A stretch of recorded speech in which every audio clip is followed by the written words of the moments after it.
in Monterrey, Mexico, and we have bilingual unit in the Valley of Texas. That means that why we cannot open a CPE unit in Puerto Rico? I think that it's possible.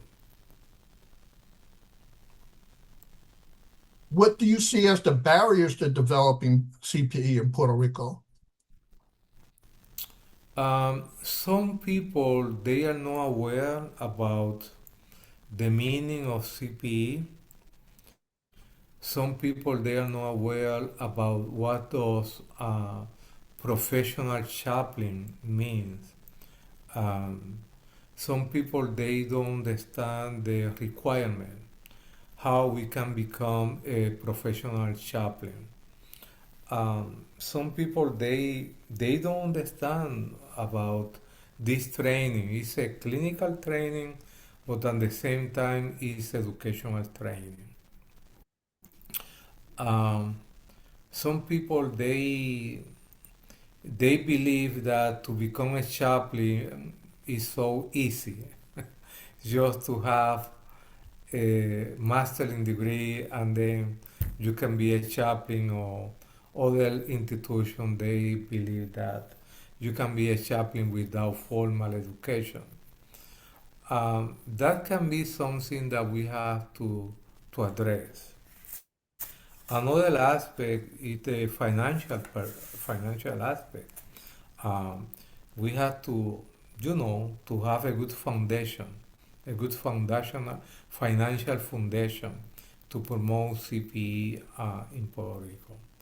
There can be some challenges, but I think that they are only challenges. They are opportunity to clarify to our Puerto Rican community the meaning of CPE, the significant part of CPE, to clarify that CPE is something good, and we can provide some example. In USA, the Catholic community, they are requesting to have at least one CPE for their priests.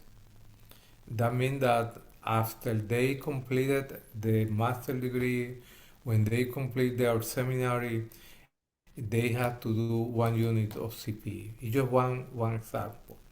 The Presbyterian community is the same. The Methodist facility is the same. But we have to transfer that kind of requirement, that kind of mentality to the Puerto Rican context.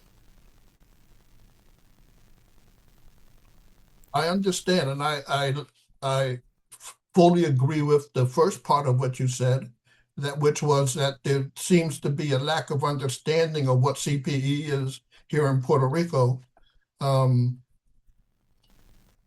there seems, and I like the other thing that you said about there seems to be this general thought that it's easy to become a chaplain. You even if you go to the extent to get a master's of divinity, which for professional chaplains is the first plateau, some don't even do that. Some Yes. may take a 2 week seminar at their church and then believe that they're prepared to be a chaplain. So Yes. I found that out in my in my studies, and that kind of disturbed me that it kind of works in the counter to professionalizing what we do as chaplains. Mm-hmm, mm-hmm, mm-hmm. And that's a concern. I agree with you. I think that the first step could be to clarify the expectation, the requirement to become a chaplain here in USA, and to try to invite our people in Puerto Rico to take more consideration in those aspects. Absolutely. I've also found, and help me understand this, I found some resistance here in Puerto Rico to bringing in CPE because of a reluctance to bring in these programs that are devised and operated in the US, which may not fit within the culture of Puerto Rico. I have to accept my limitation. I don't know the resistance because I have been for a long time here Right, yeah. in Houston. I don't know the resistance, but CPE have flexibility. For example, in our program in Mexico, we made adaptation to the Mexican context. Um, we made excellent adaptation to different communities in Mexico, to different faith community too. That means that we can clarify that we are not going to transfer everything of the program from USA. We have the ability to make adaptation, and we are doing the same in Taiwan. We are making excellent adaptation uh, to the to our CPE program in Taiwan. We are using some book in Mandarin. By the way, one of my book was translated into Mandarin. The the first book on significant components, the book that you have been reading, we translate the book in Mandarin. That means that we can take into consideration the context, the Puerto Rican context. But that is maybe a good opportunity to talk with people who have resistance. First of all, to accept their resistance and then to work with them and to try to clarify. Sometimes the resistance is coming from lack of knowledge about the meaning of CPE. Because sometimes the people they don't have any exposition about CPE, and that is the reason of some of the resistance. But that is something that we can address that in a very positive way. Wow.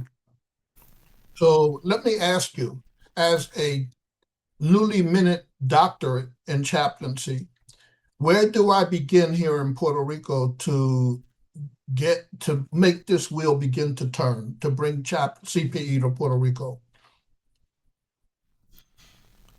What step? What first step you said? Yeah, Tell that's a me good. more about your question. Okay.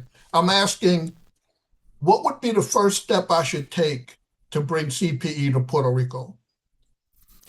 Okay, the first step that I can recommend you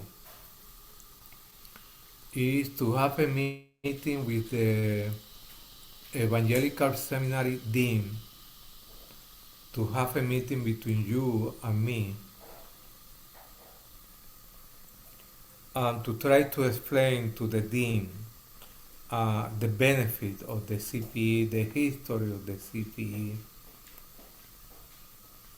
to try to explain the benefit of the CPE. That means that we can connect the Evangelical Seminary with us. That can be the first step. Okay. The, the second step could be to meet with uh, other seminaries in Puerto Rico. In reality, I don't know how many of good accredited seminary we have in Puerto Rico, but we can start, with some communication with them and to have some meeting with them and start from there. But I would like to say to start with the Puerto Rico Evangelical Seminary because it's a good institution, it's accredited by SHIA. Uh, like like other institutions in USA, but I suspect that they don't have the knowledge or they don't have the information about CPE. Ah, okay. Okay. By the way, I don't know who is the dean. Uh, I have some. dialogue with Guillermo Ramirez. He was the dean 2 years ago, and then he resigned, he retired, and they have a new dean. But in reality, I know that it's a female, but I don't remember her name. Maybe you can contact her. Okay.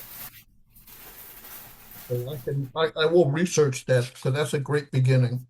That's a great beginning. In fact, you kind of answered another question in that question. I was going to ask, well, no, let me ask you this. And I know I'm maybe asking, what do you think is the best institutional model for CPE? Hybrid or traditional? Well, the modality of CPE is action, reflection, and action. Mm, Action means to go to the clinical setting, reflect with the student peers, educator, mentor, clinical mentor, and others, and then to go back to new action, new paradigms, and new understanding. That is the best modality concerning CPE. You okay. can combine the clinical experience with the educational experience. The traditional education in seminary is more academic education. And that is good. I don't have complaint about that. But in CPE, you have to transfer your knowledge into your clinical action. In the same way, you have to transfer your knowledge from the clinical action to the educational context. That means that it's a unique experience. Do you see that possible through the hybrid, where the clinical is actually in a setting like Puerto Rico, but the didactic part is virtual online? Well, we are doing that in Taiwan. We are Oh, doing that in the Valley of Texas. We are doing CPE online. okay.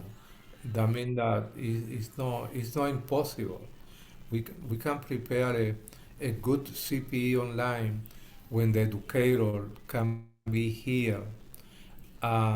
He or she can visit the clinical context maybe twice a year.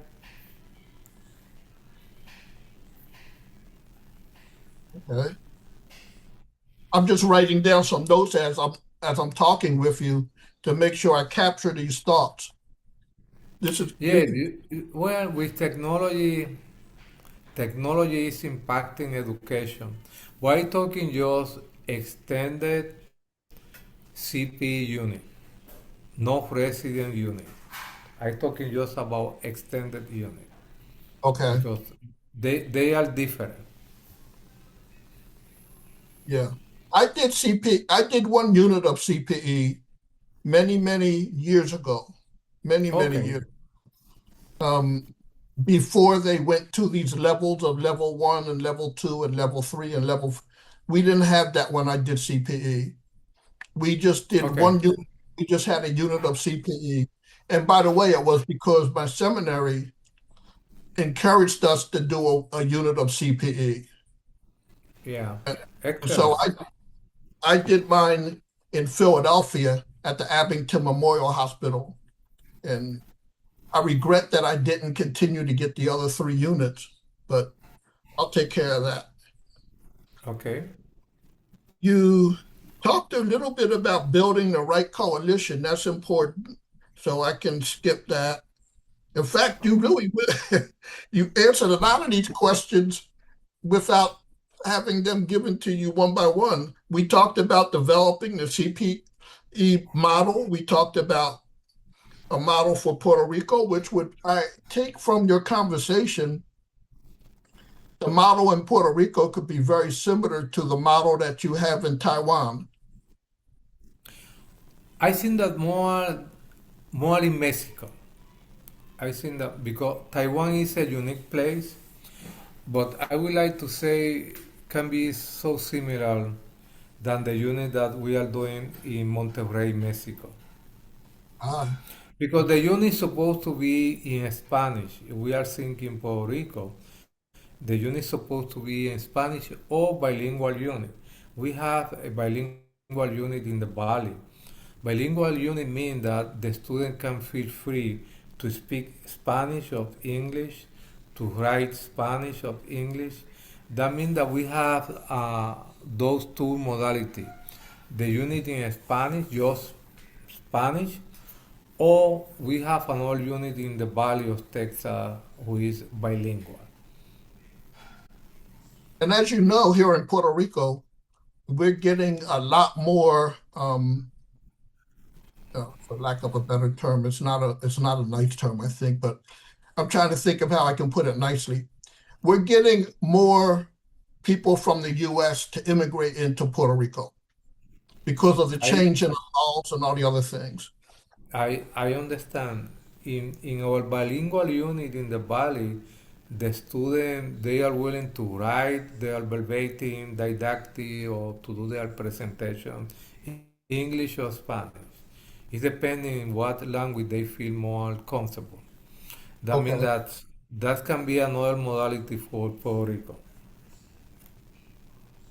Now, in my particular case, to get another unit of CPE here in Puerto Rico, it would be difficult because I'm not totally bilingual. Well, it's not, like I said, in the Valley, some of the students they are not totally bilingual. Okay. I- They are not totally bilingual, but they are willing um, to talk in English, and the students who prefer to speak Spanish, they are willing to have interaction with the person who is not full-time bilingual. It's a it's a flexibility concerning language. Um, I, in your case, if you are not totally bilingual, it's not a problem. You know, um, but it's depending of the group. It's depending of the philosophy of the unit. Ah, okay. Okay. And I For think you, example, you can say to the educator, "Hey, I need my final evaluation in English." It's okay. You can say, "I'm going to do my final evaluation in English. I prefer to do my AIS, individual supervision, in English." That means that that unit has that kind of flexibility. I'm curious. You have a strong Puerto Rican accent.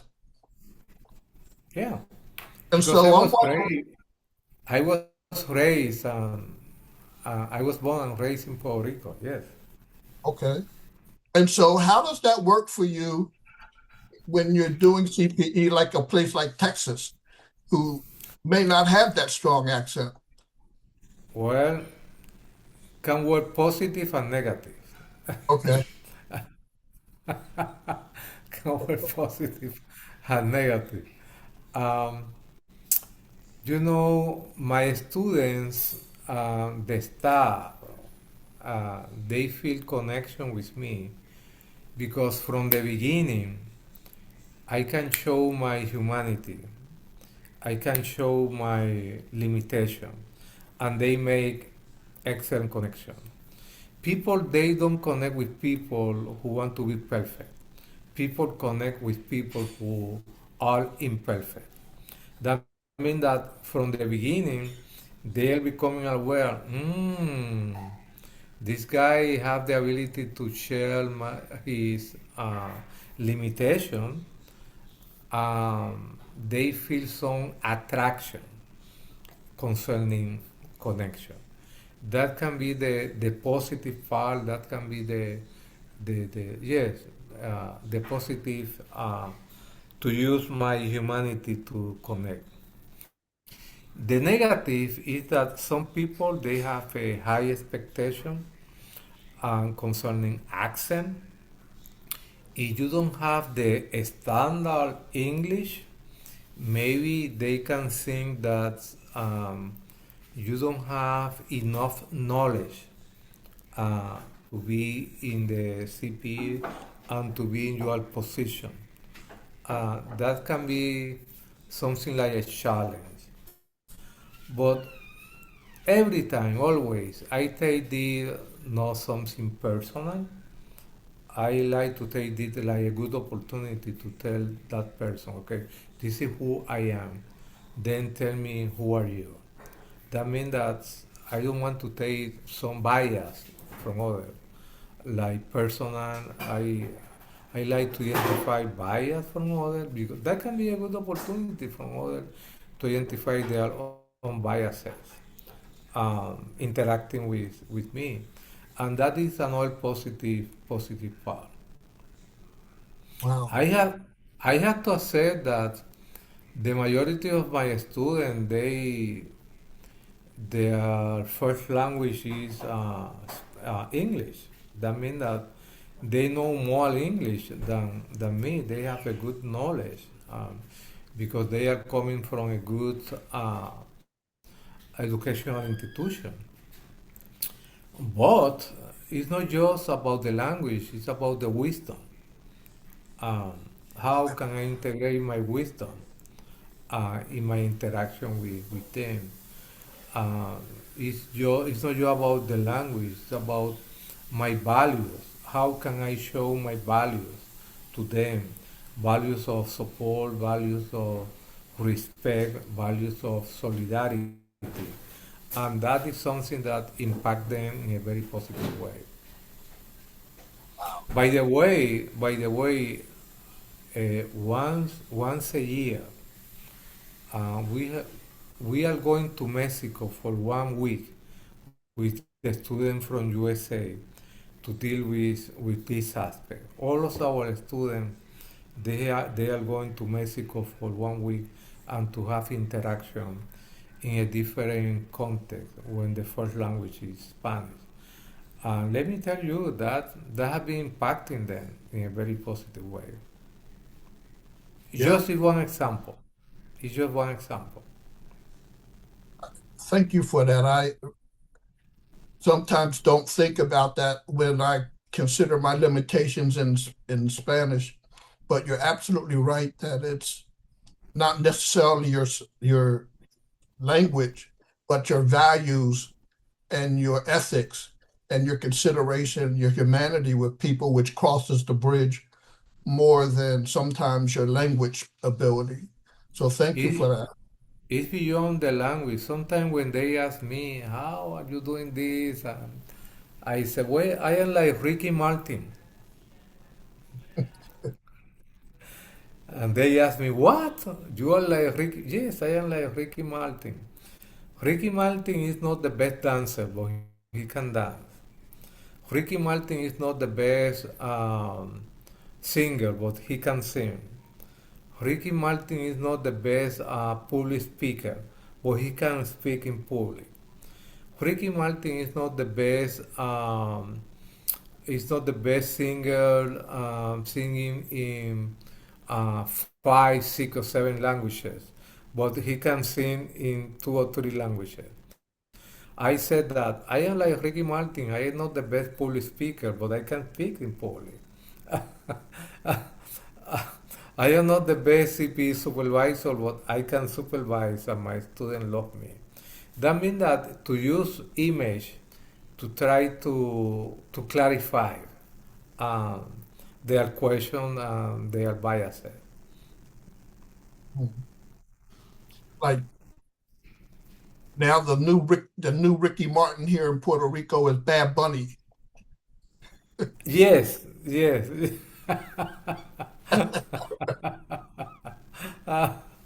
But generally speaking, here the people have been very open.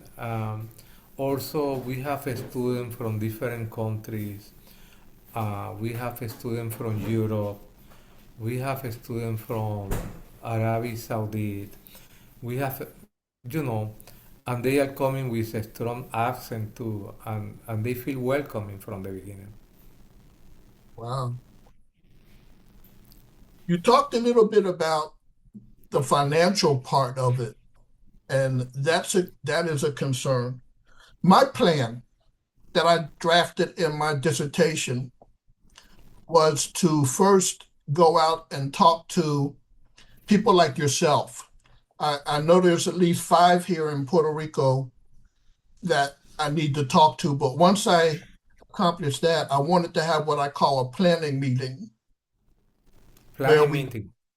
where we get deans and people from hospitals and people from hospices and to come together in one room and get a presentation about what CPE is, how CPE can help, and how it can train students for the future. So you kind of talked about that yourself in our meeting here today, but that's my next goal is to organize this planning meeting and see Excellent.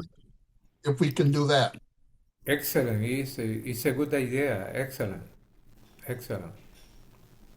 And hopefully that will help with some funding also. I think right now Puerto Rico is in a position where we can use a greater level of spiritual care, where we can have people who are professional chaplains that can do that. Because we live under so many different burdens, whether it's the power, whether it's the water, whether it's the weather. And you know, I'm talking to someone who's better than me, the pressures of being in Puerto Rico. But I think if we have strong spiritual care, that will help in crossing over these burdens that we deal with. What do you think?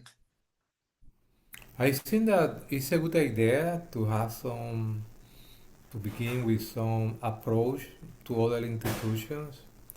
Um,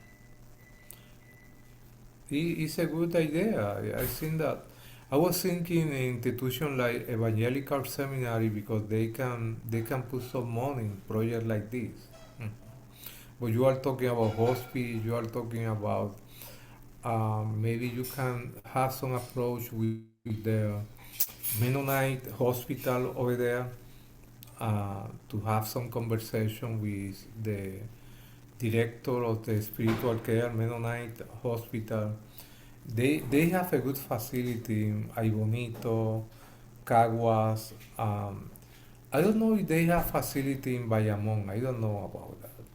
But you can get some meeting with the director of spiritual care because they have chaplain, but they don't have professional chaplain.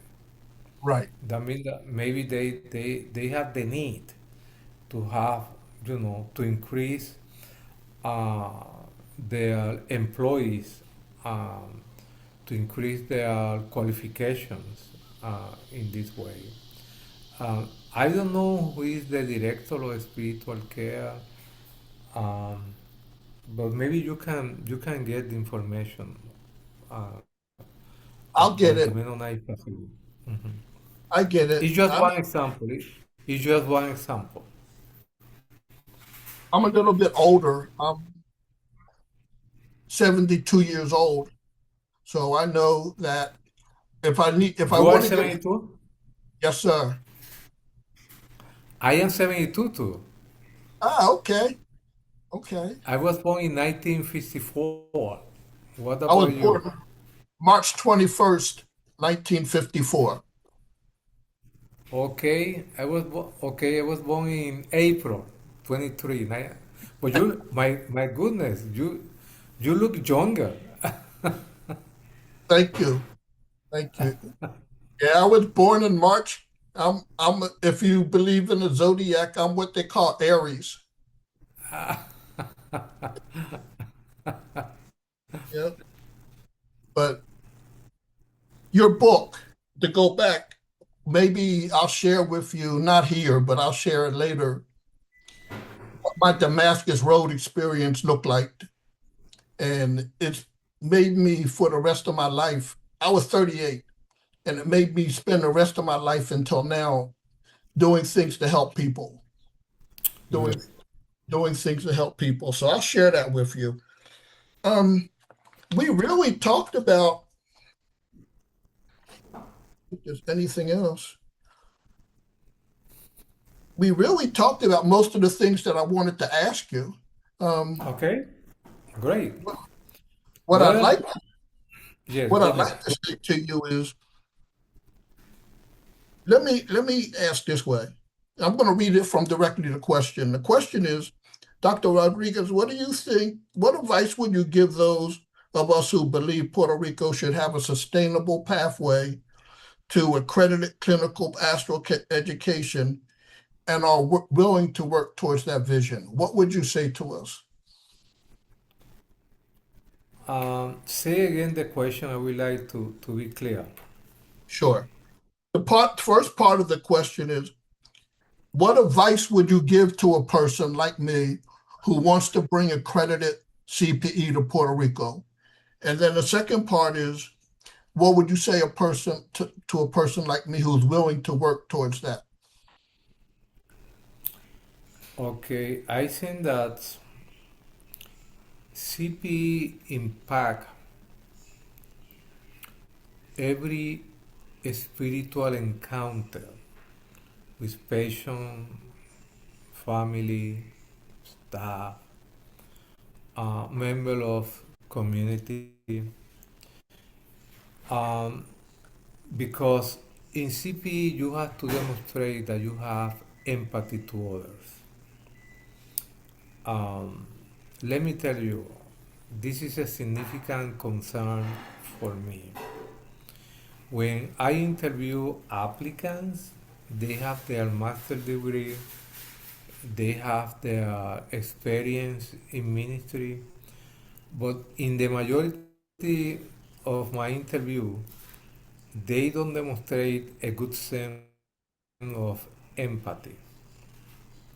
This is one of the reasons that I want to promote CPE, to have a good educational context when the student come and they have the opportunity to increase the ability to promote empathy in their ministry.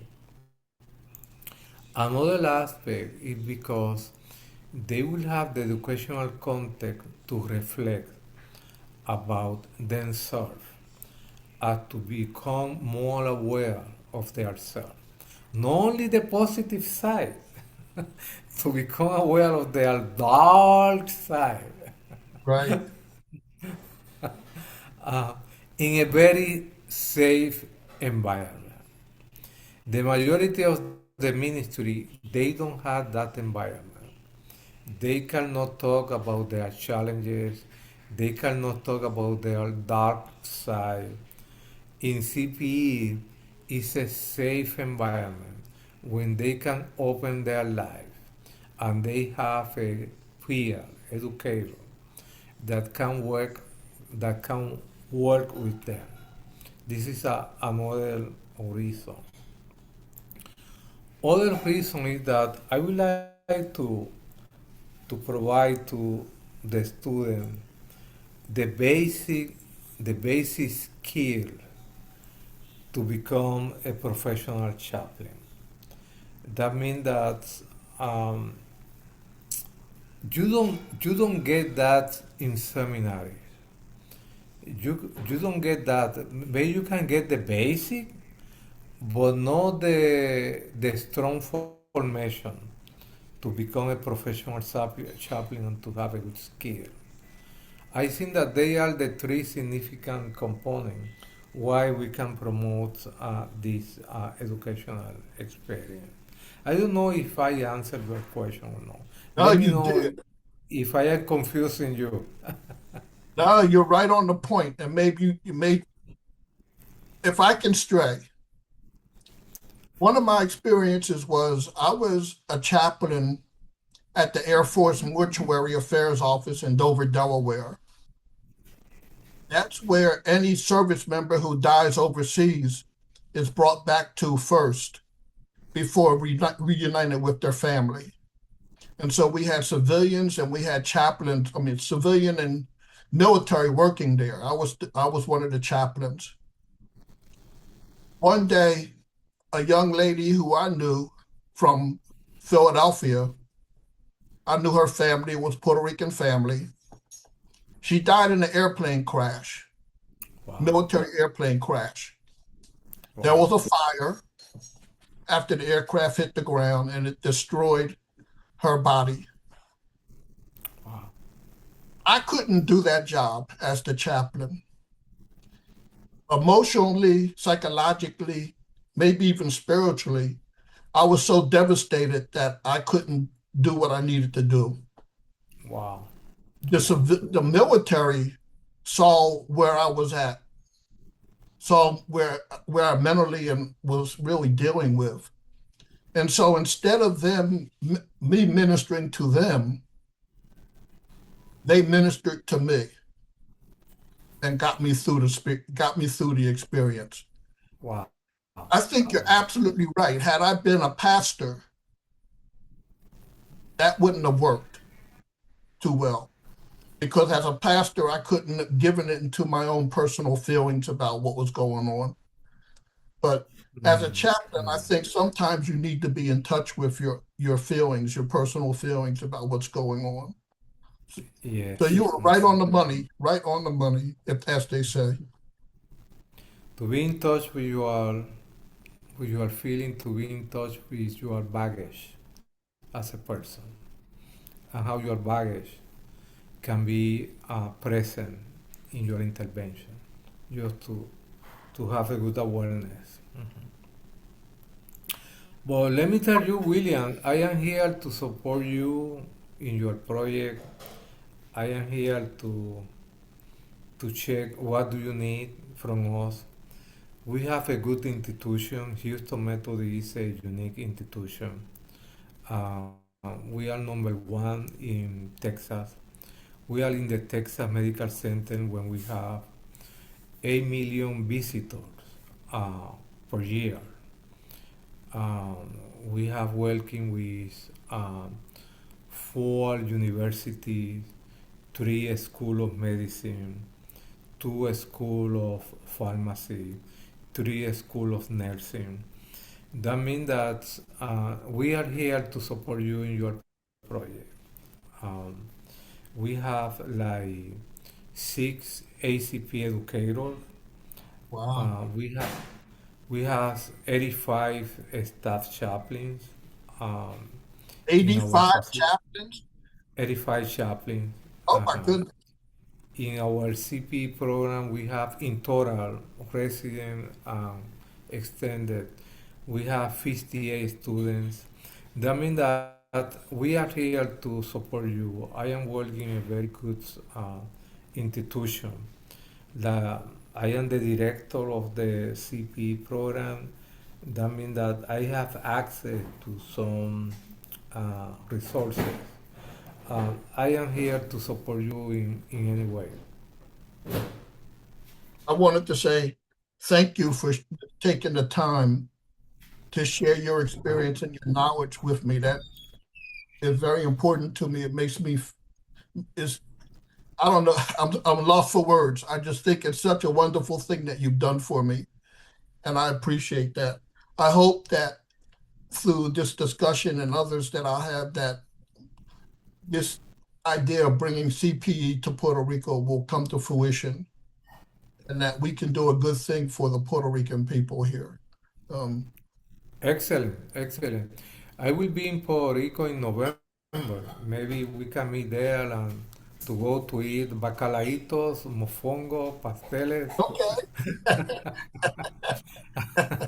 I will be in Ponce, um, but we can meet in the halfway, maybe in Caguas or we can meet together. Well, when you're in Ponce again, if you don't mind, send me an email. Let me know that you're there. And it's only an hour or two to drive from Bayamon to Ponce, and it's not a big imposition. So I would be welcome to meeting with you in Ponce if that's possible. Excellent. By the way, if you stay in my house in Ponce, I think that you are welcome to stay in my house too. Wow, you're gonna make me cry in a minute. Thank you so much. Okay, it was my pleasure to meet you. God bless you in your project. Okay. God bless you, my friend. You take care. Bye Okay. bye. Bye.